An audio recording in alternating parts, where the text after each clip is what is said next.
Mute myself. Hello, everyone, and welcome to this webinar about podcasting, technology, and potential. My name is Jeppe Lindegaard. I will be your host today, and I am the event and project manager here at Danish Sound Cluster. And for those of you who don't know us, we are a non-profit member organization that facilitates the sharing of knowledge and research to boost the innovation in sound tech industry. And that's why we're here today to spread out a lot of knowledge. With me today, I have three very skilled speakers. I have Ruben Oing from the Norwegian audio company Nomono. We have Nick Dunkley from the Danish audio software company Hindenburg, and finally Søren Brunsgaard from Center for Podcasting. And the first who will be doing the talk is Ruben Oing from Nomono. And yeah, take it away, Ruben. All right, I'll try once again with this sharing my screen. 1 second. Can everybody see my screen? Hopefully. I can't see you guys anymore. All right, so my name is Ruben. I'm the QA for a company called Nomono in Trondheim. And hello. So as the QA in Nomono, my sort of main job is to quality assure our products. But because of my background from the film and TV industry, I've sort of evolved into a kind of a potato in the company, doing all kinds of things, consulting for other teams in terms of what they are doing, designing editing features for the cloud service, for example, processing pipeline, tweaking the parameters there, content creation, all kinds of things.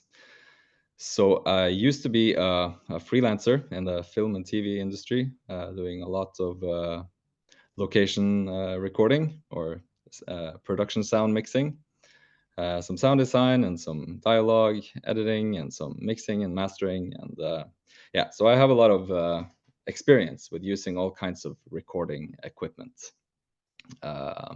in all kinds of ranges. I did that for 10 years, so I've sort of evolved over the years and been through a lot of different recorders and microphones and wireless systems and all kinds of stuff. So I guess that's why Nomono wanted to hire me.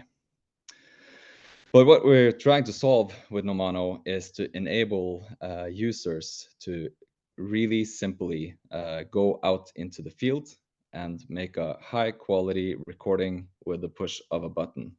And not only that, we wanted to enable him to do it in spatial audio.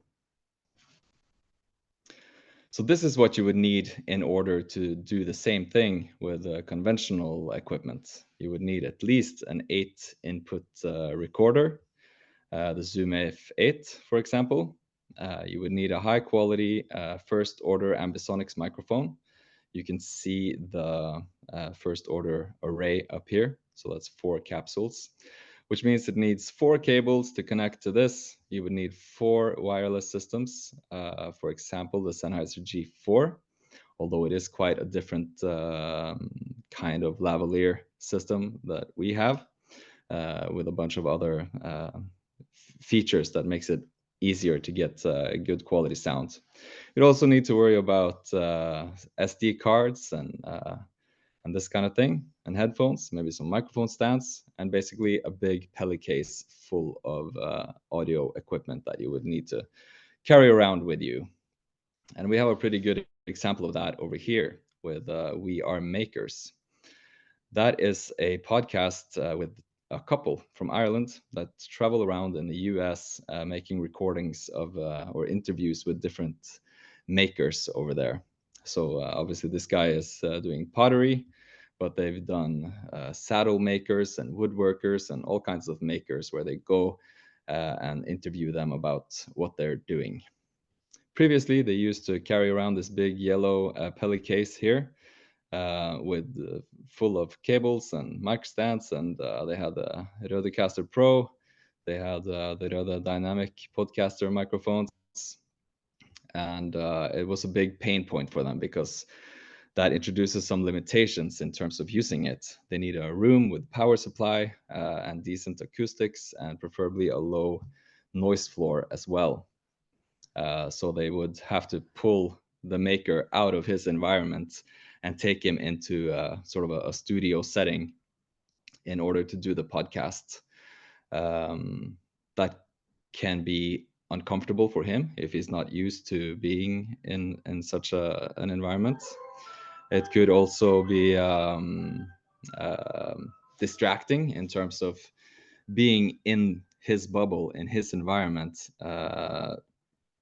makes it easier to think of things to talk about, and it would be a better storytelling experience, we believe. So instead of that big Peli case, this is basically all you need in order to go into any environment and record a high quality podcast instead of all of this stuff. So this is the Nomano sound capsule. It consists of the carrying case here, which is also a charging case. At the bottom part of the biggest piece there, you can see basically a big battery. So everything fits into that little box that you can easily fit in your backpack. Sort of the main station here that we call the space recorder, that's sort of the main brain of the system. That's where you interact, that's where you start and stop recordings, that's where you monitor battery life and all of that. It's also a hard drive that stores the recordings. And if you're connected to Wi-Fi, it will automatically upload everything once you hit stop. It's also a receiver for these 4 lav mics that you see right next to it, the Stellar mics. And it's also an Ambisonics first order array microphone. You can see those little holes on each side of the space recorder there. Those are omnidirectional MEMS microphones. And then after the fact, we manipulate the phase between those microphones to create that first order Ambisonics array. And this technology is called beamforming. The space recorder can also register the positions of the lav microphones in real time during the recording. So the space recorder knows where the stellar mics are during the recording. It analyzes the time differences between the direct signals and all the different microphones to calculate these positions, and it will store that as metadata that carries on into the cloud after you hit stop on your recording. So like I said, if you're out of a Wi-Fi area, it will store up to 16 hours of recordings on this thing. And if you're into Wi-Fi, it will automatically upload as soon as you hit stop. And everything is collected up here in the cloud. So from there, you can make a spatial mix using this metadata information, or you can use just a basic mono mix if you want, if you don't like the spatial aspect. You also have the phone that's kind of, we call it the companion app. So you can kind of interact with the space recorder from there as well. You can connect it to Wi-Fi. You can stop and start recordings. And we're also planning a bunch of other features like setting markers and stuff like that from the phone as you record. And I casually slipped in this South by Southwest banner because we won the South by Southwest Innovation Award this year. And we're really proud of that. So had to put that in somewhere. So what we've basically done is focus on 3 aspects to make it easy and a flawless user experience. And that's the ease of use. So basically just one button to concern yourself with. The portability, so that you can go anywhere and record anything. And anyone can do that. And of course, take away those aspects of memory cards and having to deal with sharing files and all of that. So everything is synced into the cloud. In the cloud, you can also collaborate with teammates. So for example, a journalist goes into the field and records a program with a maker, for example. He hits stop on the recording. The recording is automatically uploaded to the cloud, and the producer instantly has access to it because he's part of the same workspace. And from there, they can set markers and do editing decisions together. For each marker, you can have like a chat or a little almost like a messenger chat attached to each marker, so that you can easily do the whole editing process together in context, instead of worrying about Google documents or long email threads. So it's a really streamlined user experience, even for teams with several people. But of course, the big cherry on top of this cloud service is the enhancement that we do. We have Crosstalk Reduction. So that means removing your voice from my microphone and vice versa. This is a big concern when you're recording multiple mics at the same time. Coming from the film and TV industry, that was a big pain point, because you have the boom microphone that swings around, and then you have lav mics on everybody, and that is just a big mess of phasing issues and comb filtering after the fact. And the way to fix that is with expensive plugins such as Auto Align Post, where you can phase align all the tracks and fix it that way. But the way we do it is that we simply remove the bleed from each other's tracks. And we remove it without removing the ambience. So there won't be like an empty hole of audio there. The bleed is gone, but the ambience is still there. So that's quite a useful feature. We also have a really powerful denoiser, which is very good at separating voice from noise, quite surgically, except for these overlapping frequencies. Of course, there's going to be frequencies that are present that occupy the same space in both tracks, or both the noise and the voice. So that is difficult to do something about without starting to synthesize voices and stuff like that. But that's definitely something that we're looking into to even further improve the denoising that we do. And then we have the adaptive leveler, which is also full of magic. This adaptive leveler can level out your tracks and compress them without affecting the noise floor. So when you compress dialogue, you turn up and down the volume of tracks really quickly.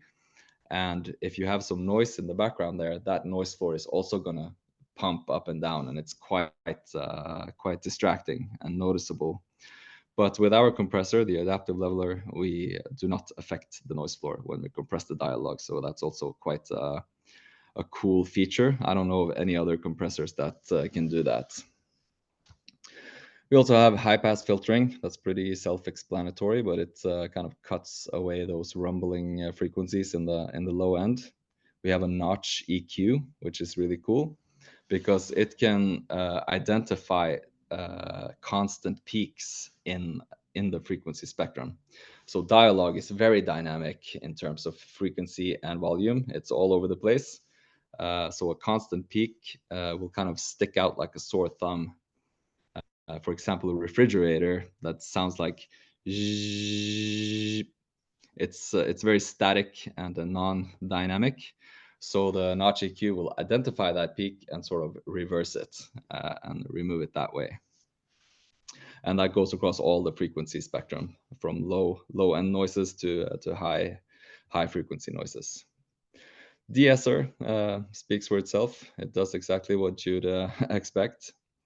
And then we have the spatial distribution. We'll go get back into that a little bit later.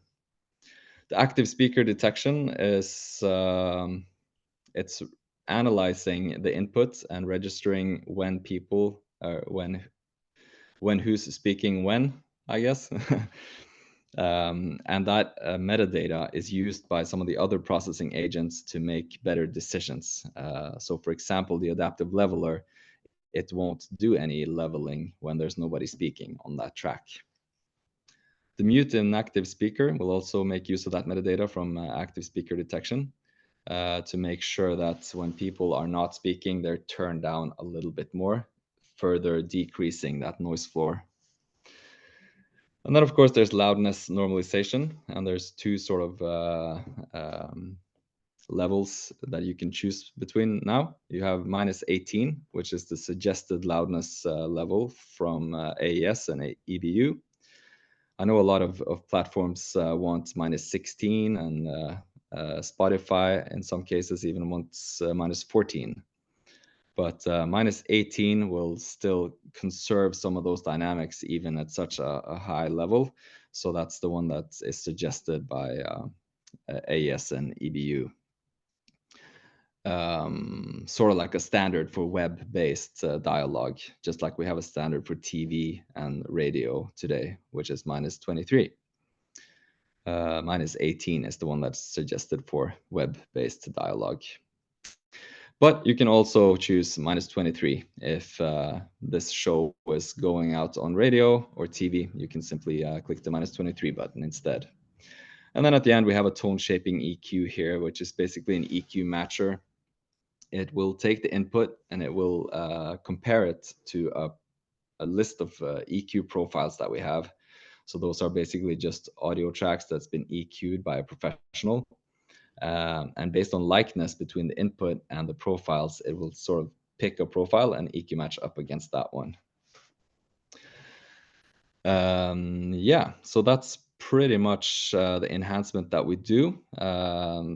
Many of these are machine learning based. So for example, the denoiser has been trained on countless hours, many thousand hours of audio input, different voices, different environments, different genders, different ages, and all of that stuff to make it as precise as possible. And it's quite surgical in how it is able to separate the noise from the voices.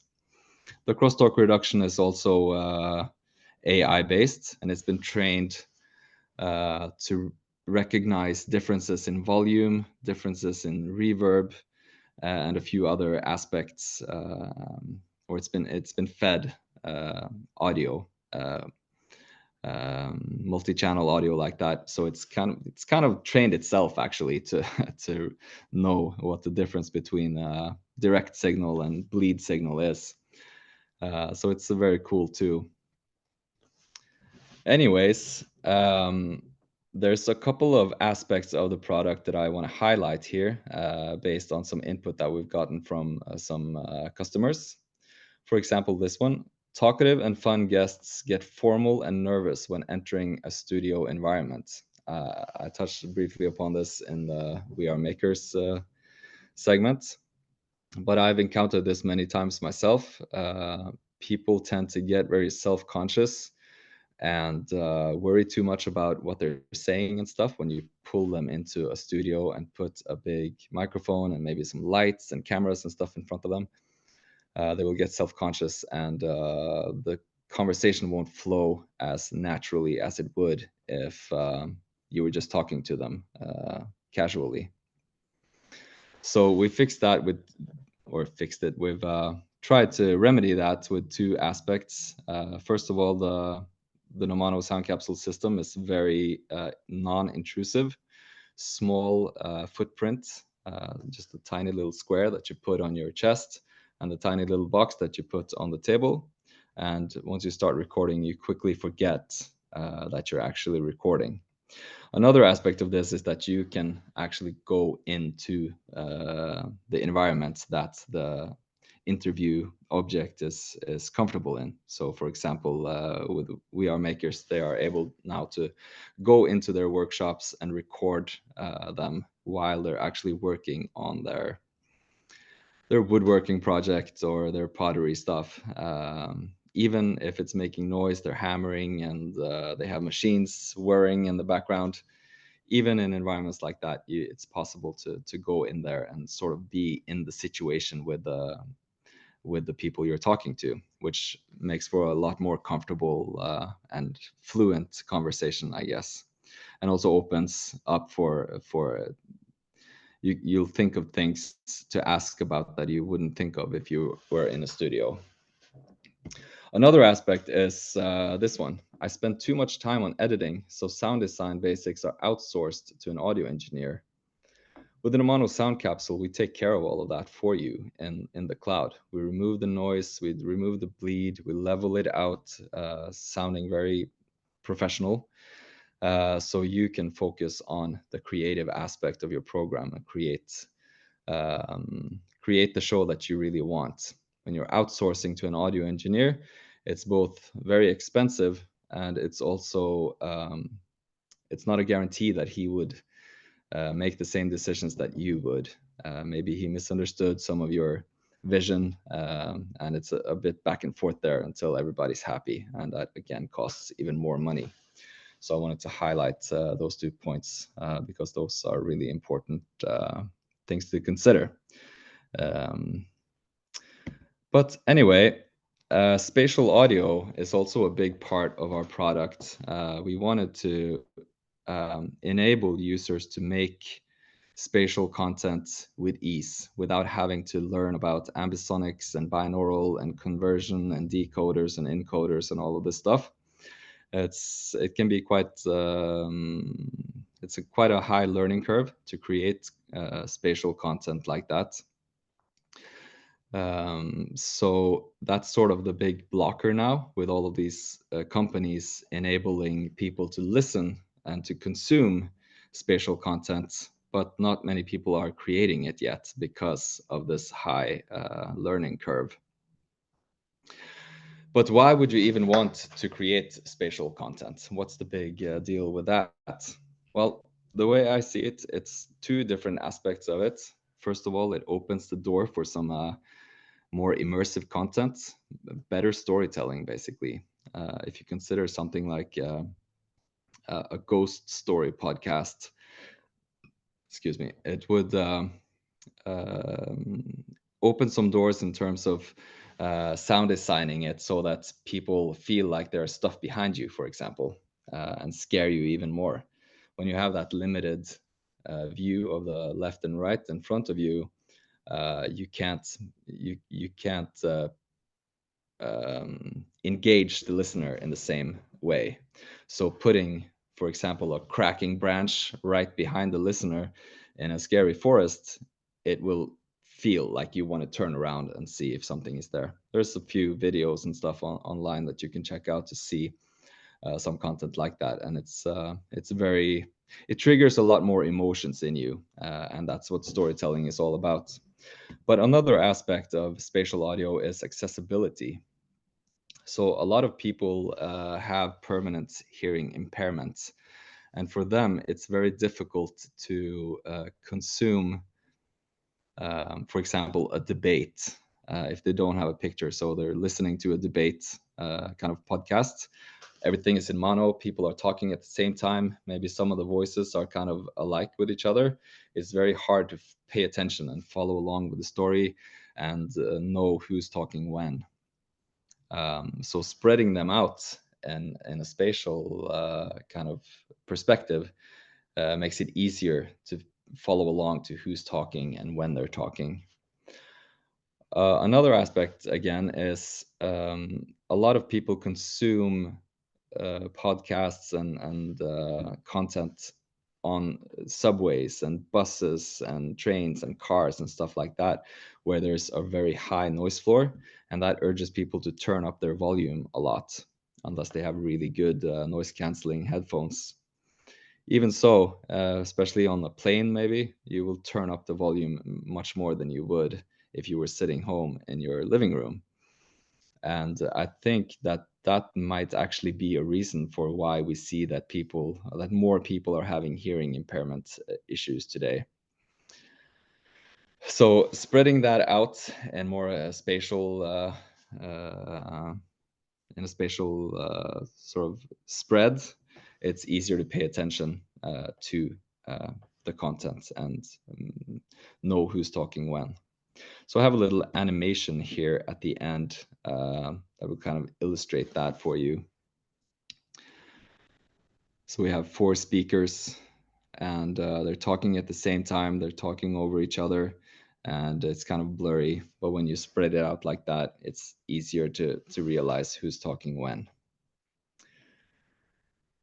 Yes, at the end here, I was gonna play some audio files for you, but I couldn't get my audio to work into Zoom for some reason. So I guess I can provide a link to somewhere where you can listen to those files somehow via Jeppe after the Yes, fact.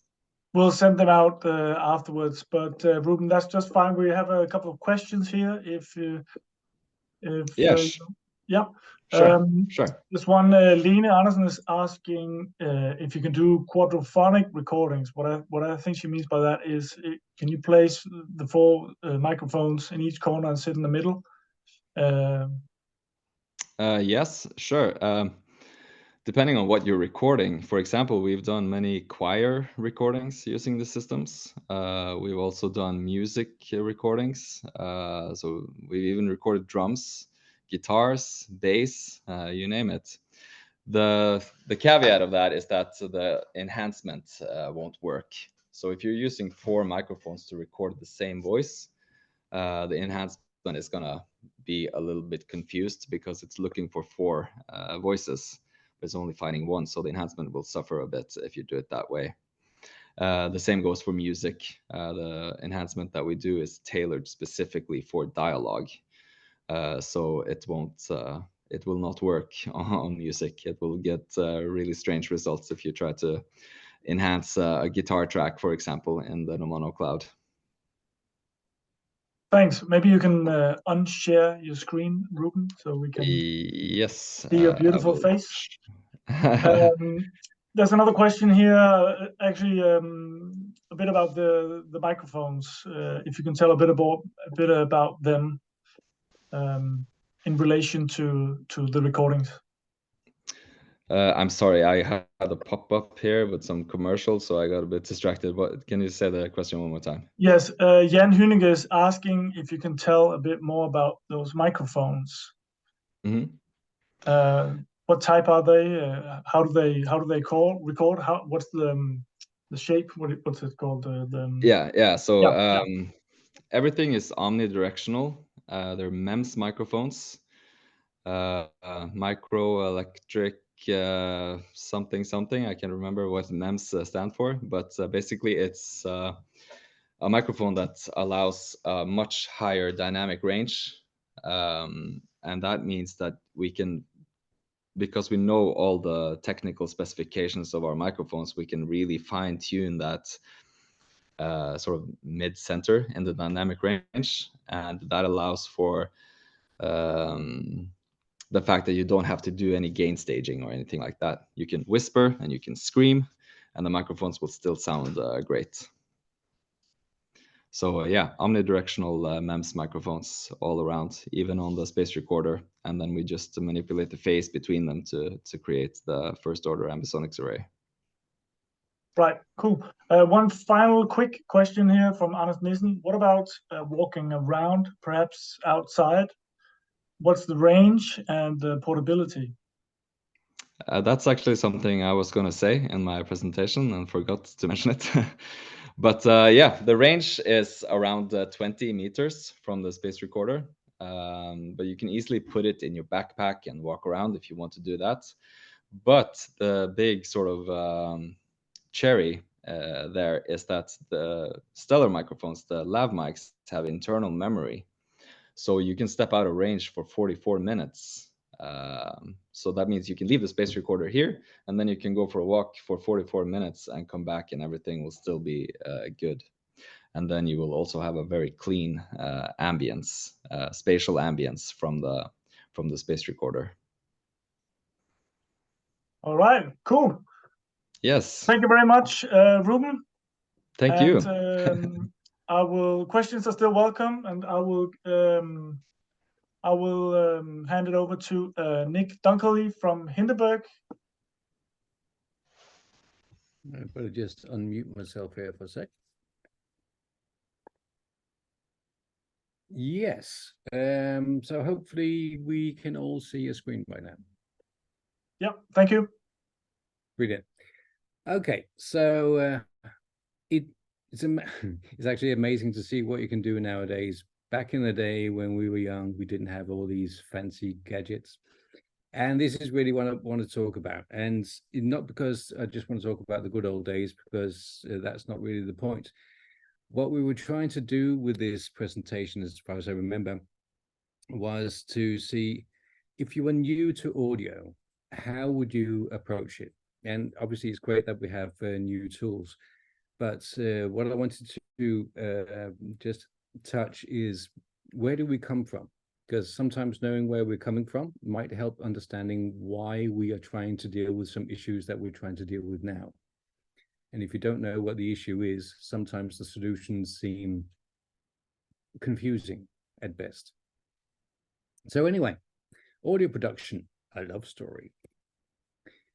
So once upon a time, in a radio studio far, far away, we had typically, especially, Anas, who was just asking a question before, he and I would actually sit in the studio together, me as an engineer and him as a journalist. So you would have an engineer and a journalist working together on a story. So they can collaborate on the stories, help one another, spin off ideas. The approach to soundscaping would typically be that the journalist would have an idea, would be like, could we open the story with, we're standing by the ocean? And then in comes some narration, and then we have some interview. And this is basically the way that we worked with things. We will try things back and forth, which was actually what we all enjoyed doing, because that's the most fun part of it. The more annoying part of things was making sure that everything sounded okay. You had to do it, obviously. Well, I had to do it. I could just sit there and drink coffee while I was doing that. And that was just annoying, but you had to do it. It had to sound okay, because if it didn't have the consistent sound that the users expected, then the user would get annoyed. That said, they usually got annoyed anyway, but that's just because we were playing around with sound, and not all of our listeners enjoyed that, but we can anecdote another time. And then at the end of the day, when we were done with the segment, we had to export it at broadcast formatted formats, and so we didn't fry off the transmitter, and we always got into trouble if our levels were off somehow. So just to say that it was a collaboration, and it was fun. And doing audio storytelling is and will hopefully always be fun, because the fun part of it is the creative side of it. When we're talking about, basically what Rubens is solving right now, when we're talking about the technical side of it, that is not necessarily fun. It's just something that you need to do. Anyway, back in the day, there were two people working on this. And then there was a change, and this happened. We went from being young and analog to suddenly just dwelling into this digital world. And this was great, because digital was great for anyone who actually understood how the digital systems worked. And the digital systems basically were a replication of a studio. And to be honest, not a radio studio, they were a replication of a music studio. Then what happened was management level came in. And so, well, now we can put all this stuff that we have in the studios, we can put that into a laptop. And if we can do that, we can get rid of this guy. So out he went, and everyone thought that this was a great solution. No worries whatsoever. Unfortunately, then what happened was the whole part of the collaboration went south. So all this part, when it came to radio production, just disappeared. Because suddenly, the audio journalist was completely and utterly alone. Poor little thing. But they were alone with this program. No worries. They had the program and they could now just work with it on their own. The problem was they had absolutely no idea what they were doing. Of course they didn't. They weren't sound engineers, and these programs were made for sound engineers. So they still had to do everything. So they had to track the interviews. They had to figure out how to set broadcast levels. They had to figure out how to do sound restoration. And on top of that, that was just the sound bits. Then they had to organize their interviews and then do the editing and the soundscaping. And on top of that, they had to figure out all these broadcast level things. And when podcasts came along, it was probably even more confusing. Talking about RSS feeds and podcast hosts.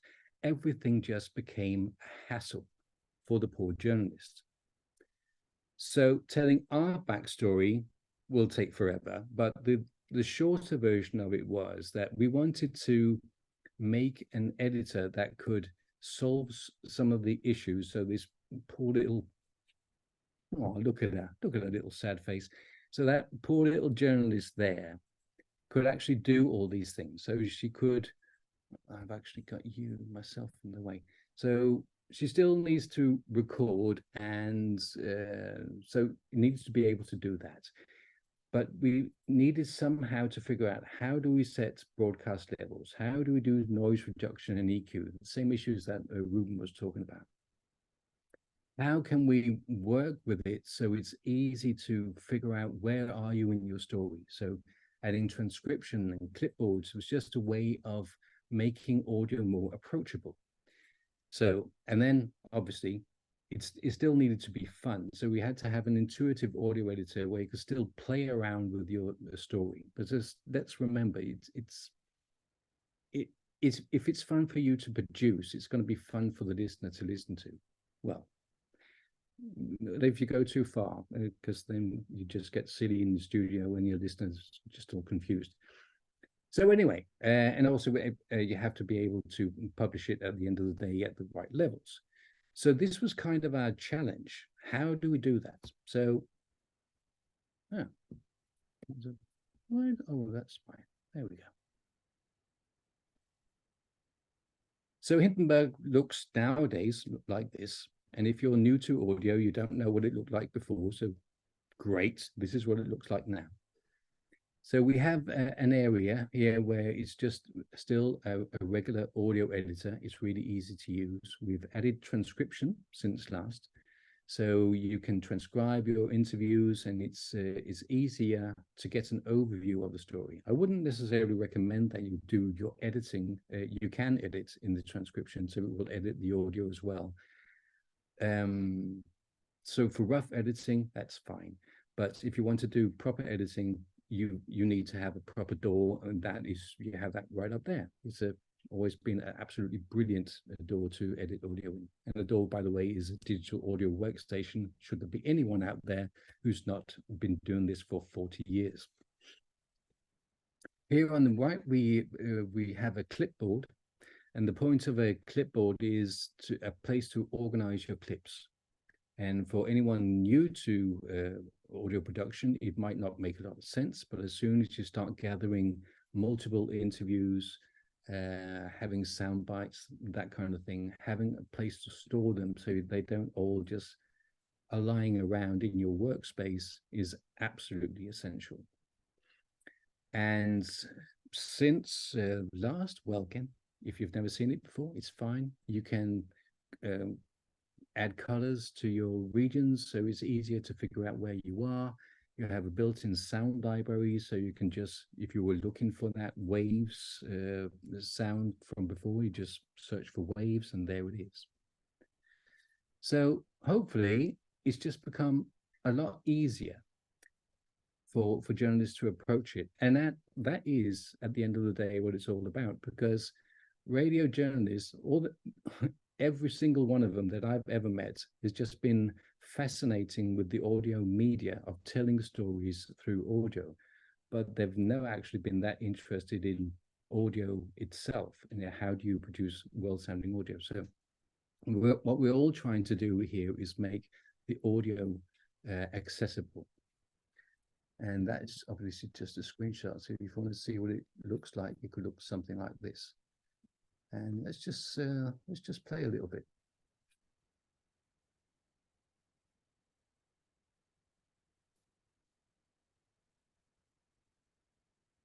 Teddy Sadaka has been in the clothing business since he was a teenager in the 1970s, back when his parents started Apparel Production Incorporated, this factory on 39th Street. And Sadaka says blood, sweat, and tears have gone into it. Literally. I have this scar on my finger right here, right? You see the scar there? He points to a thin white line on his right hand. That's the needle that went into my finger. When he was 15, Sadaka was sewing a button on some fabric, and he stuck his finger with a long needle. So that's it. We could go through every single feature if you like, but it shouldn't really be necessary. It's very easy to use. It's very, very intuitive, and that's the whole point. But even better, we're trying to give people the confidence to actually play around with things and add sounds in many tracks, just because it's fun. Now that was sweet and short, wasn't it? Definitely. Nick, first question that comes to my mind, does the fairy tale have a happy ending? Well, we're here now, aren't we? And we're happy. No, well, it's actually a very good question. I think we've come a long way since back in the days. There's a lot of things that are more accessible now than they were before. But we're also seeing, it's a very long question, or long answer. We're also seeing kind of a gold rush to the whole audio industry where everyone wants to produce something. And it's a bit like back in the day where everyone thought they could start producing music themselves. So, and after some years, that kind of went into a new phase where it became more professional again. So there were fewer people on the market working on it. We're seeing like 500,000 different podcasts right now, something like that. I can't remember the number. Obviously, that there can't really be a market for that many, so there will be fewer. But I hope, at least, that the quality will be higher. So at the beginning of the podcast era, we saw it was basically mainly broadcasters that were doing podcasts. That would be like DR or NPR or something like that. If you remember This American Life and Radio Lab and those kind of things that we listen to. Serial, for instance, that's also an NPR. Nowadays, the podcast scene is very much just two people having a chat, which is fine. That's just one format, but we're kind of missing out on all the other audio formats that make audio, well, if you are some of us old and fuzzy people, really interesting. Thanks, Nick. Maybe you can stop sharing your screen. Sure. That's it. Great. Thank you.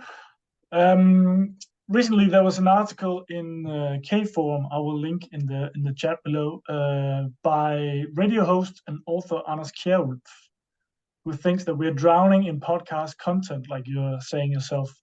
He says we need to fight for better podcast quality, otherwise the podcast media will end up as audio spam. First of all, do you have any thoughts?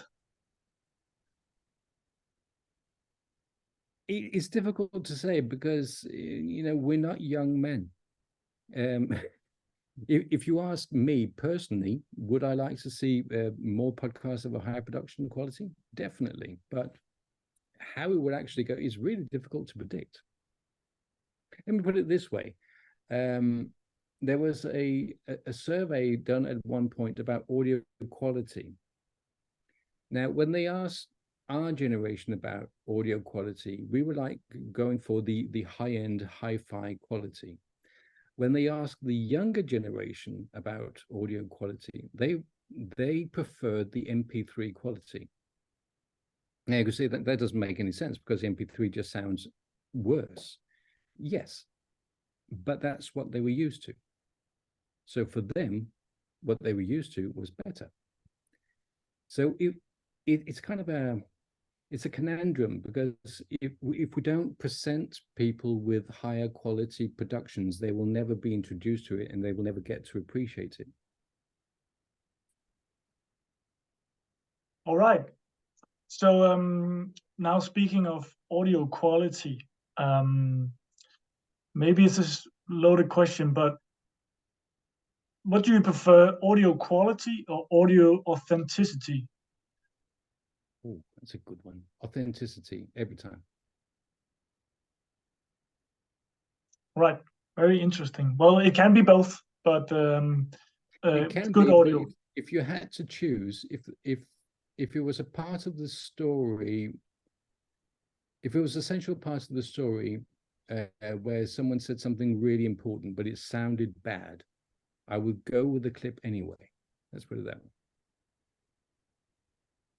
Right. And I guess these days, like we've discussed, you know, AI plugins and everything, they can do quite a lot to improve your sound quality.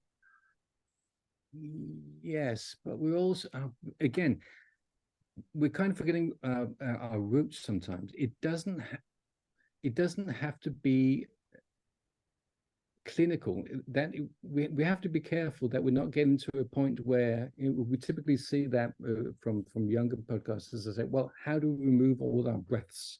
How do we remove all the background? You can do that, but it's not natural. You can't just remove every breath in an interview, because if you do that, what you as a listener will experience is that you feel that you're being choked, because you subconsciously you're thinking, breathe, oh God, breathe, just at some point. So you can't do that. You have to have some breaths in there. And the same as background noise. No one sits in a vacuum. It's just not natural, and we instinctively we pick up on these things. But if you could just press the buttons and say, remove absolutely everything, remove all gaps, it seems clever, but you're not actually doing audio engineering. There's more to audio engineering than just adding a vacuum cleaner to it. Thanks, Nick. I really appreciate you made that point. There's a question here from Mette. She asks if you can recommend a specific, she says AI plugin, but I'm not sure if it has to be, but to use when mastering a podcast. For example, to help with sound levels or using equalizer to use in Hindenburg. That's in her own words. AI plugin. You can just use the ones there. There's a compressor there. There's noise reduction. You can apply them. They're great. And is it the algorithmic plugins, or is it based on AI? No, it's good old-fashioned algorithmic plugins. Right. Yes, but we applied our own intelligence. It's look, AI is you train a model on a lot of material, or you can go the other way, which is great. It really is. And then you leave it to AI to figure out what the solution is. How do you come from A to B? What we've done is everyone here in the company has an audio background. So we basically said, well, we know what the user wants. We have, for instance, we have something called a voice profiler, which basically does something just like what Rubens was saying. You have a profile. So we've taken, I guess you've done kind of the same thing, a lot of radio voices, and then we've basically used our own experience from that. We were the AI, so to speak. So we trained it. But to be honest, it was just, well, not just, because I just would play and just walk out there. Who actually did the program, he's going to say there was no just about it. But we did it ourselves. And every time we do something, we look at it through an audio engineer's eyes. Does this sound okay? When we did the compressor, it was a lot of going back and forth. Does this sound the way that we want it? Has it got the correct radio sound? So we are the AI, so to speak. We are the training model. We are the radio people it's been trained on. Great. And I can say that they sound really, really great. Well, thanks. Very, very simple to use. So I can definitely recommend those. Maybe can you talk a bit about what they are modeled after, or is it yeah? That's it. Cool. Does it sound good now? Yes. Well, keep it. That's kind of the way we approach it. Nice. I like that approach. Nick, maybe we should round up here, and Sure. maybe you can add some very interesting perspective on the final short discussion. I would love to. Sure, that sounds great. I think I will leave the word to Søren Brulsgaard from Center for Podcasting here in Copenhagen. And Yes. take it away. Yes, first of all, thank you for having me. Really glad to come into this community and speak a little bit about podcasting. Hopefully my slides will come up in a short while. Yes, here I am. I got the pretty tall order to explain the podcasting, the landscape and all the potentials within podcasting. And so basically podcasting is my favorite pastime to talk about, and I didn't know really how to approach it. So what I did was I thought it might be kind of cool to look at many of the myths and truths that there are in the podcasting, and maybe try to nuance them, and maybe debunk some of the misconceptions there are in podcasting. So first of all, a little bit about us. Center for Podcasting is an industry organization. We have members from everything from radio station platforms, podcast production companies, medias, and basically anyone who works with podcasting, be it an independent journalist down to a student looking into podcasting and want to know how to go about it and how to begin podcasting. Our organization, being an industry organization, we kind of like have 3 legs that we work within.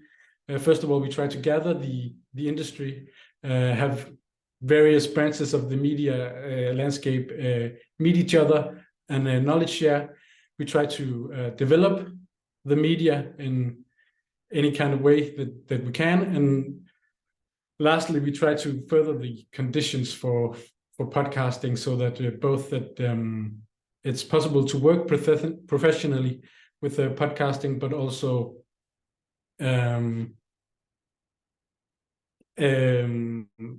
help further funding for podcasting, and take it to the political scene and change the decision makers' vision on podcasting. Myself, I'm not a brand activation manager. I'm not a social media manager, business developer, media researcher. I'm not even a podcaster anymore. I'm actually a lawyer, but basically what I do in my work time is to get to know as much about podcasting as I can, and look into what's new and what's great about podcasting, and what kind of agendas that we can dig into and try to work with. So speaking truth, what you see in the picture is like the audio version of mansplaining, someone who wants to start with podcasting, or someone who's working within podcasting, and someone telling them what podcasting is and is not. It's kind of like a common scenario, I think. And I'm not speaking the truth. I'm just voicing my opinions about something that you hear out there. The like the revenue streams and the landscape, at least for this webinar, I've put into 3 highways, and highways is maybe a bit simplistic and superficial, because within these highways there's a lot of roads, and some cars might even be driving on 2 to 3 highways at the same point. But for the sake of revenue and where money flows in podcasting, I've put them into these 3 branches, which is the first one, entertainment/independent. I put them up there because they rhymed, and yeah, basically you could put in anything in there, but I put them in as like the conversational podcast, the niche podcast, and the hero podcast, kind of like the studio podcast, if you will. Low budget podcast, not necessarily being unprofessional, but something you can do with lesser means, that maybe at least the third option. And the second branch I put in as branded and communicational, where we see a lot of companies and organizations working with podcasting, trying to promote themselves or digging into an agenda that they can take ownership of, and like extending their brand and get like a voice in this landscape, and be on with the latest trend. And secondly, I put in legacy media, when you have all these I'd say news corporations that do podcasting in a way, they distinguish themselves from the first branch, in that they are just part of a major output, and you need to have a great catalog of podcasts, whereas they won't be judged as much as on how they work individually, but they're part of a big output. And then in the third branch, we have the storytelling podcast, the documentaries, the stories, the Hollywood audio, if you want, the drama and fiction. And I'll go into like the revenue streams and what they each can make for value, and how you can get your money back, so to speak. In the first branch, we see this kind of like every hours and money spent is being measured up against how much money you earn, and how much money you get in on ads, for instance, and the number of streams. We see that with both the entertainment podcasts, we see that with the niche podcast, we see that with the geek podcasts, so that you get money in from each stream you get, or how many ads being played for audiences. In ads, we've experienced quite a big boom. I think being in the podcasting industry for quite a while, we've been waiting for this branch to really be working. But technology and companies that are working with it seems to have cracked the code a bit. You'll see companies such as Acast that through the whole world can put in specialized ads for the listener, so that if you, for instance, are listening to a BBC podcast, you'll hear an ad for your local clothing store, or a Danish diaper manufacturer, or something like that. They work in the way that you get paid by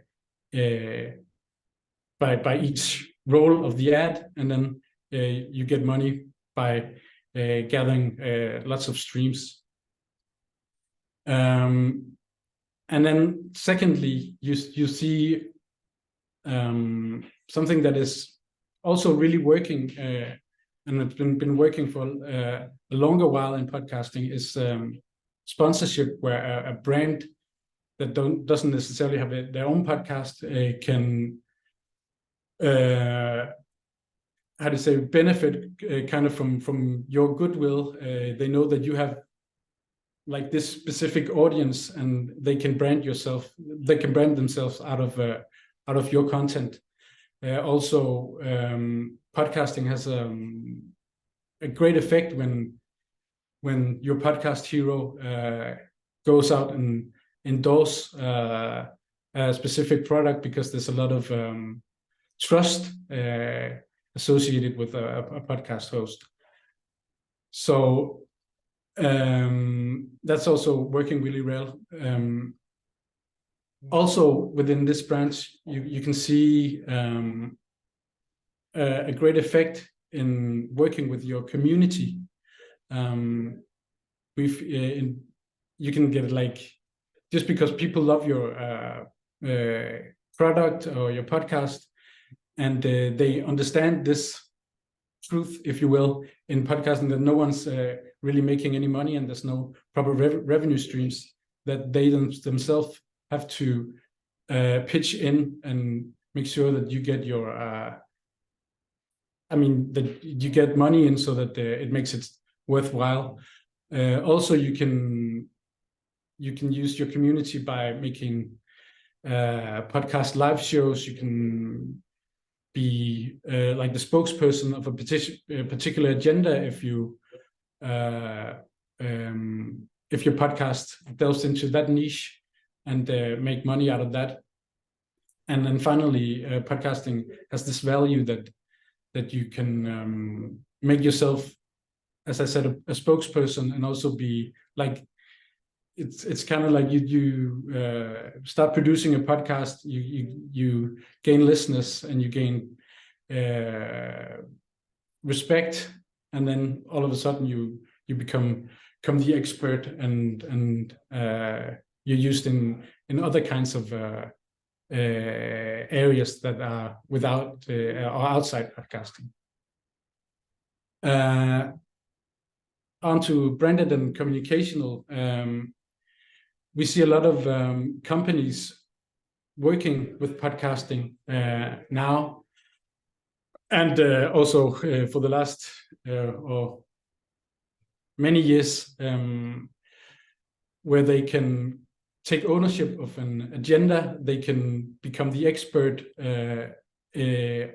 of a particular subject, and you can promote your company, your products or your services through that, and also kind of present to the world that you're expert in this, and you have opinions and values that you like to share. And also, there's a lot of value, like it, if you will, that a company comes out and have like a folder on their webpage is saying podcasts.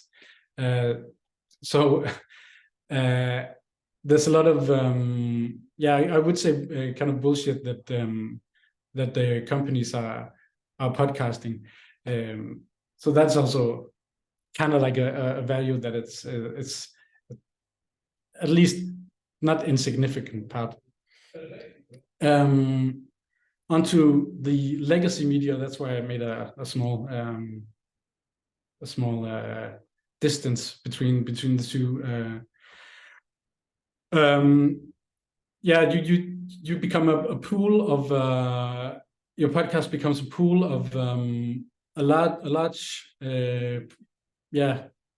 catalog of various content, and it is a way for these news medias to show that hey, we have this article, we promote these cultural events, and by that the podcasting kind of like refers to all of the other projects that you're doing within your media.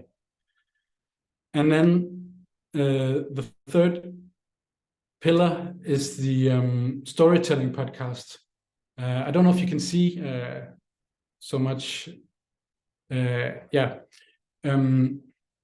But this storytelling podcast is also what many people have like that's their perception of what podcast is, because they love that kind of media. What is true about them is that if they're supposed to be done well, they're also quite expensive to make, and they're time consuming. They require a team of different talents, and funding as of yet is pretty hard to find and yet to be established, which is something that we're working quite a lot with, and seems to be seem to be successful with, if not now, at least in the near future. It is also the major media stations and platforms gain. Right now we see very few of these storytelling podcasts being funded by commercial partners or companies that are similar to that.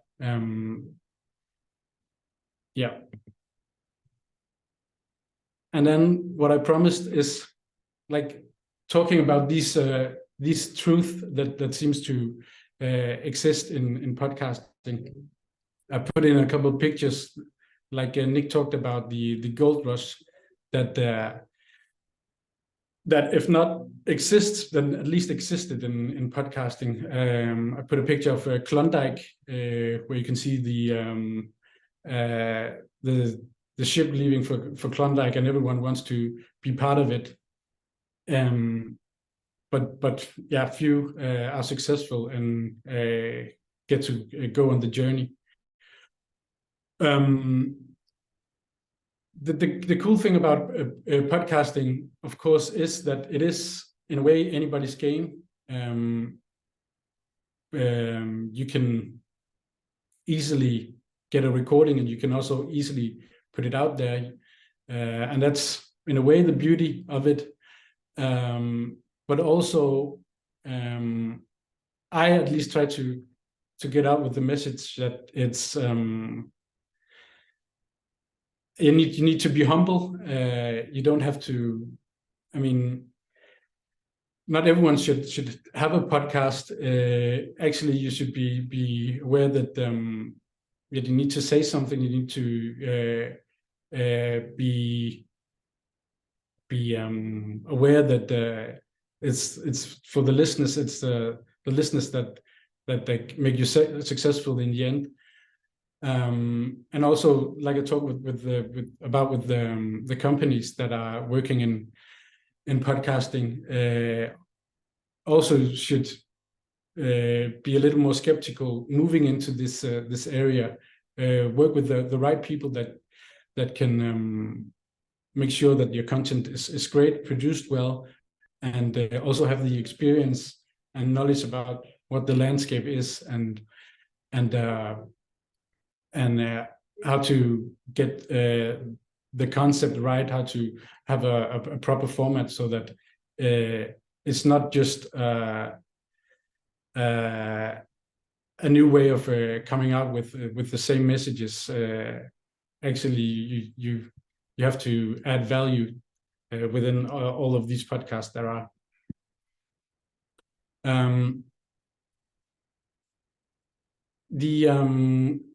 Another truth, or three other truths that you'll hear out there, is that both podcasting is like the media of endless creativity, I put a picture of a girl holding a blank sheet of paper, and like a blank sheet of paper can contain a great piece of art, a Rembrandt, a Picasso. It can also contain like a shopping list. It can contain like a contract, a tourist guide, or something like that. But what I think we see to a great extent right now is also that a lot of people buy into these dogmas that exist in podcasting. These are great concepts. These are this is the way to speak. This is a particular type of podcast, and also this is a particular part of podcasting. But in fact, the media, the MP3 file can hold anything. You don't have to look to what other medias or podcasts are successful with. Maybe try to find your own way and do something that hasn't been hasn't been created yet. That will most likely make you more successful. And also podcasting is not an art form. Actually, it was a statement that we heard when we during the COVID crisis.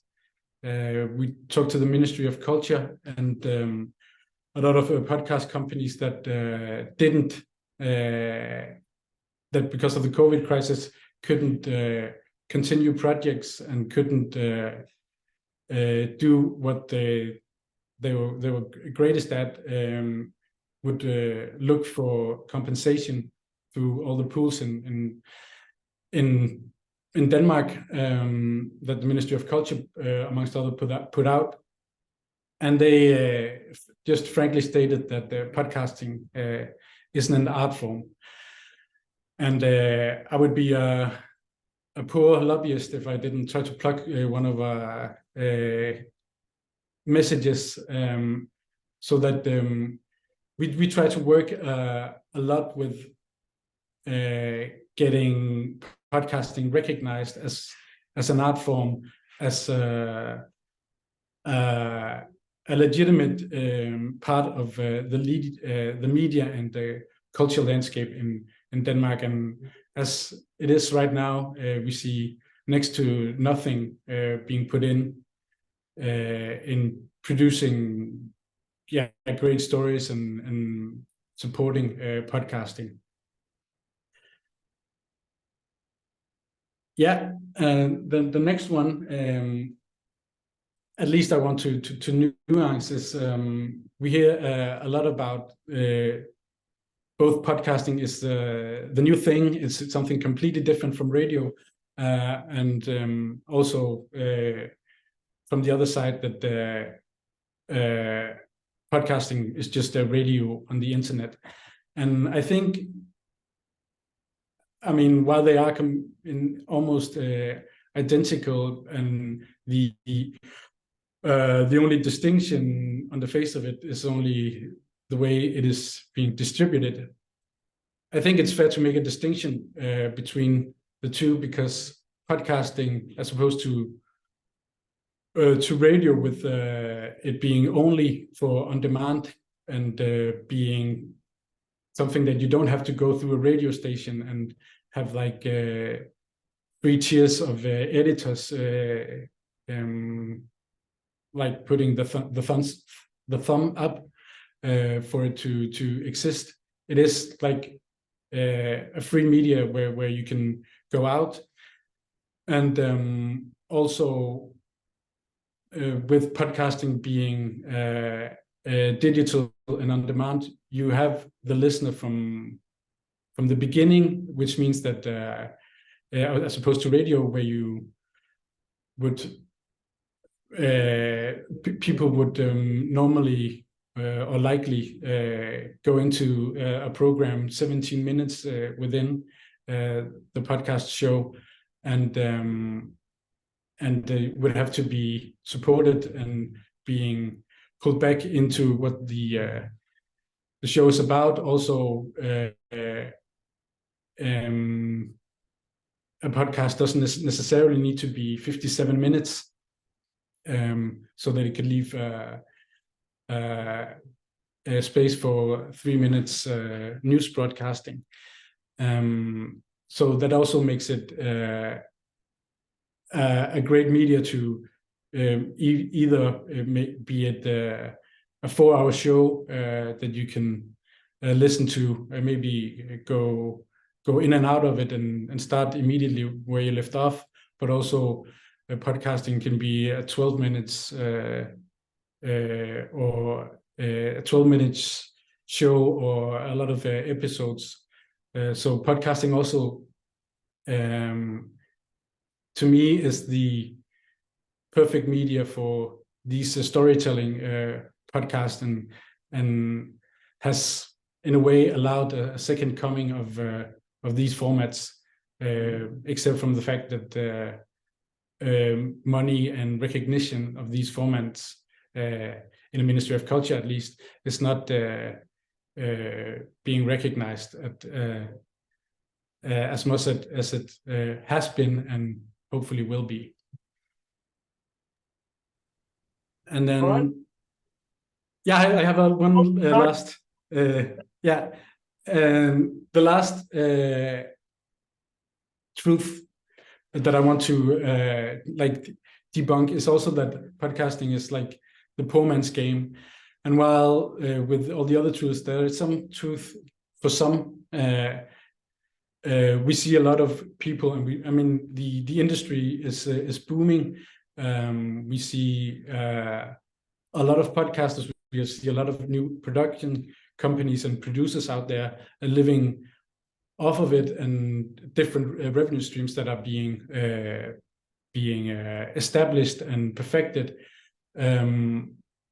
But we do see, I think, is a lack of, I would say, educated talent, people that have gone through, has been in podcasting for the long haul, and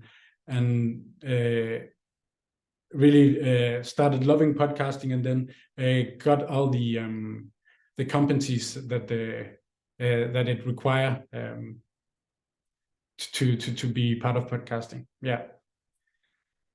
So that was my show. Thank you for listening. Thank you very much, Sam. Maybe if you can stop screen sharing. We'll be viewing all of us here. Thank you very much. I have a couple of questions to round this up with, and it's actually for all of you if you want to participate, Ruben and Nick and Sam. The first one here is, there's an examination I've read about at the media markedsføring. It's a Danish media about marketing that says that commercials on sound has a better opportunity to catch the attention of the listener than the attention through video. Hope that makes sense. And also the knowledge of the brand is easier to get on sound than on video. Do any of you have an idea why that is? Because this examination actually doesn't give a precise answer to that. Yeah, I can maybe answer. At least I have some answers to it. First of all, I think it's a different way of putting out an ad. Kind of like the earphones kind of like hold you as prisoners. So you're in there, and while you can swipe 15 seconds forward, you'd probably still continue listening. And also, I think there's a lot of trust associated with the the podcasters that help promote this, the technology that allows these ads to. I mean, I'm just kind of like saying what I just said before, with the ads being specialized for the listener, and just like you see your curated Facebook posts or Facebook ads, you get the curated audio ads. And I also think that podcasting, at least I read that in Midroll, which is a media for audio research, is that there's less ad saturation, so that you don't get as many ads. You don't get like the 5-minute ad roll that you get in TV, where you just go out and do something else and return while you think the ads are over. All right, thanks. We've got another question here. The demand for quality among listeners seems to have risen. Do you think that the demand for quality will change also in the future, and do you think it has changed? Who wants to take that one? I think I've answered it already. So if anyone else wants to give that one a go. I can jump in. I mean, me and Nick had a little discussion about this the other day, and it's an interesting topic. I think that in the future, podcasts will be more specialized. I mean, people said the same thing about music when it turned sort of digital, and people started making music from their bedrooms and this sort of thing. And it didn't take long until we had artists like Kygo and Billie Eilish producing #1 hits from their bedrooms. I think it's going to be the sort of the same thing with podcasts, that the quality will speak for itself, and it will be different segments. So high quality can be very different from people to people. So some people might think that noisy podcasts are better than clean podcasts. Sort of like authenticity versus quality kind of thing. So I think there's room for all kinds of podcasts in the future, regardless of what kind of quality stamp you put on it. It's a tricky one because, as you were saying, Søren, there's plenty of room for niche podcasts now because of the whole distribution model is completely different from when it was just broadcasting. So you can have a terribly sounding podcast about a very niche area. That's fine. But if you want to have something that's more mainstream, where you can actually start generating some more money on advertising and so on, I would imagine that the quality does have to be quite high, because there's a lot of competition out there. And I remember saying this very early on when people were saying, well, podcasting has absolutely nothing to do with broadcast radio. That might be true, but these are the people that you're competing with. You are competing with the best radio producers in the world. So you might say you're special and you're different, but you're still competing with them. Yeah. Right. And also, I mean, I also think that podcasting from where it was, let's say 8 years ago, was like this huge media where we haven't seen microphones developed specifically for podcasting, and great DAWs that can. I mean, Hindenburg existed at that time, obviously, but a lot of technology has solved at least the worst problems of audio quality. So, and my point is that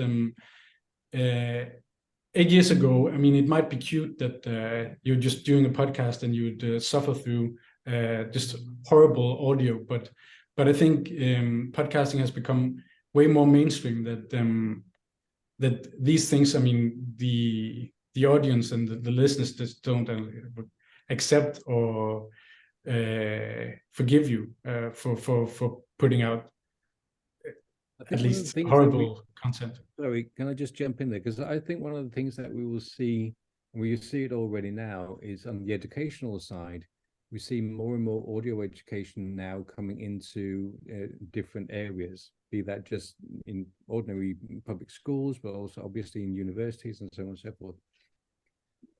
One of the things, again, going back 8 years ago, something like that, when people were talking about they wanted to do I want to do a podcast just like This American Life, so I'm just going to go out and do an interview, or I want to do serial, so I'll just do a few interviews.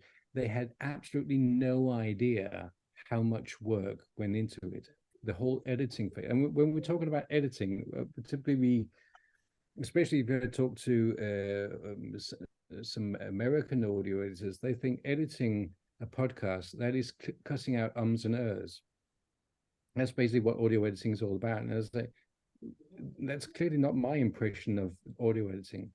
Audio editing is revisiting the story over and over and over again so you tell the best possible story.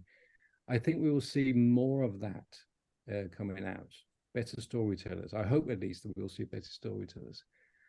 And another thing that I imagine is going to go away is where we are right now is kind of where everyone's doing this. Let's just have a conversational podcast and let's now video it and put it on YouTube. That is, well, we can debate that. I think it's going to be a phase in podcasting. If you ask many people nowadays, if you do a survey now and say, what is a podcast? That is something that is on YouTube. That's been a 2-camera production on YouTube. That's a podcast. And in a sense, it's not true, but it only covers one audio format. It covers the conversation format of audio. Audio can do so much more. And you asked before, why do audio ads work? It's because you emotionally engage with them in a different way. If you listen to a podcast that you really enjoy, these people are live for you in your head. I actually was just listening to a podcast last night, and unfortunately, I then had a look on YouTube and saw what they looked like. I was so disappointed. It was completely not the image I had in my head, and I immediately need to try to erase that image and go back to the image I had in my head. Because I'm engaged with them, because they become intertwined with me. And I think the ads do the same thing. You like the people, you like the products, it blends together. That was a rant that just went all over the place. I hope that made sense. Beautiful. Well, we love rants. Don't worry. I have a final question here, and then we need to round things up. It's a bit about the platforms, podcast platforms, because we have platforms like Podimo, that's for a closed audience, closed members, and now DR, Lyd, it is in Danish. They want to do the same thing. They want to move their content to their own platform and not open for everybody, so to speak. Should have done that from the beginning. What's that? They should have done that from the beginning. Right. But what do you think that means for the we were talking a bit about the competition earlier. What do you think it means for the competition for the independent podcaster? And will it change anything? Yes. So, and you'll probably be the best one to answer this one. Yeah, you're passing the hot potato. I mean, you've got 1 minute, son. Sorry. All right. Okay. Sorry. I mean, the reason why DR did what they did, and maybe should have done it a long time ago, is that we have this giant platform called Spotify and also iTunes, and by feeding all the public service content into those platforms, you keep building a monster that you'd have to live at the mercy of in the end, and they've done it quite a while, and obviously it's a dilemma because they will inevitably get fewer listeners, and and would be judged hardly by that, and won't get as much outreach as they could. But maybe, yeah, just for the independent podcaster, it would maybe be good, because that you don't have to face the giant of DR in Spotify, and then all of a sudden you're fourth in the top 10 instead of 14th. All right. Let's wrap things up here. Ruben, Nick, and Søren, I really appreciate you joining us here, and thank you so much for all your wise words. And yeah, and to all of you participating, great questions. And those of you who are still with us, thank you very much. And I hope I'll see you some other time for another webinar. If you're interested in Danish Sound Cluster, please go to our website, and you can also sign up for a newsletter with all kinds of events coming up. So thank you very much. Thank you. Thank you. Bye now. Bye-bye.